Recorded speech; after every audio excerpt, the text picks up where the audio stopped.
இன்னைக்கு ராகி புட்டு செய்யலாம். வாங்க பார்க்கலாம். இதுக்கு நான் 3 கப் ராகி மாவு எடுத்திருக்கேன். அதுக்கு கொஞ்சமா உப்பு சேர்த்துக்கலாம். உப்பு சேர்த்துட்டு தண்ணி தெளிச்சுட்டு மாவ நல்லா பிசையலாம். மாவ பிசையும்போது உதிரு உதிரா வரணும் அந்த மாவு. அதுதான் அதுக்குள்ள பக்குவம். அது நல்லா உதிரு உதிரா வரட்டும். அதுவரைக்கும் நல்லா நம்ம தண்ணி தெளிச்சு விட்டுட்டு பிசைஞ்சு எடுத்துக்கலாம். மாவு பிசைஞ்சாச்சு. இப்போ நம்ம புட்டு குழல எடுத்தாச்சு.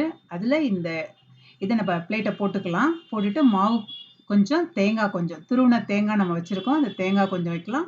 மாவு கொஞ்சம் மாறி மாறி வச்சு அந்த குழல ஃபில் பண்ணலாம். இப்போ நம்ம இந்த குழல்ல மாவு ஃபில் பண்ணியாச்சு. இத மூடி போட்டுட்டு நம்ம புட்டு பாத்திரத்துல வைக்கலாம். அந்த பாத்திரத்துல ஃபர்ஸ்ட்டு தண்ணி ஊத்தி, தண்ணி சூடா இருக்கு. அது மேல இத வச்சிரலாம். இப்போ 5 to 10 மினிட்ஸ்ல இந்த புட்டு வெந்துரும். இது மேல ஆவி வரும். அத வச்சு நம்ம பார்த்து இப்ப எடுக்கலாம். ரெடி ஆயிடுச்சு புட்டு.